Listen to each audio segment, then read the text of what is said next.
Good morning everyone, চলে আসলাম আমরা একটা নিউ মিনি ব্লগে। এখানে দেখো বাচ্চারা খেলাধুলো করছিল, এখানে একটা ছোট্ট প্লেয়িং জোন করা হয়েছিল।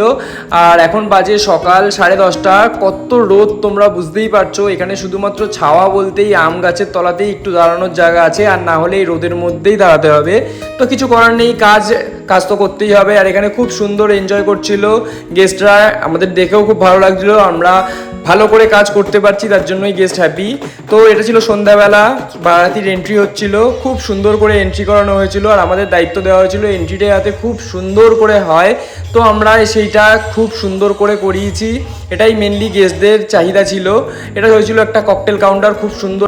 আর এখন বাজে সকাল 6টা, আমরা বাড়ি ফেরার পথে দেখতে পেয়েছি একটা আখের রসের গাড়ি, বাট এটা যে কে কার ওনার কে তাও আমরা জানি না।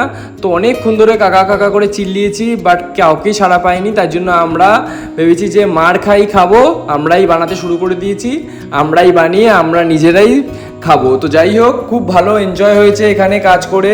তো টাকাটা আমরা দিয়ে এসেছিলাম, তোমরা ভেবো না যে টাকা দিইনি, আমরা পাশে একটা দোকান খোলেছিল, ওই দোকানে টাকা দিয়ে চলে এসেছিলাম। তো এখন বাড়ি ফিরছি, অটোতে উঠে পড়েছি। ভিডিওটা ভালো লাগলে লাইক, কমেন্ট, শেয়ার অ্যান্ড পেজটাকে ফলো করে দিও। দেখা হচ্ছে আবার একটা অন্য ব্লগে। টাটা।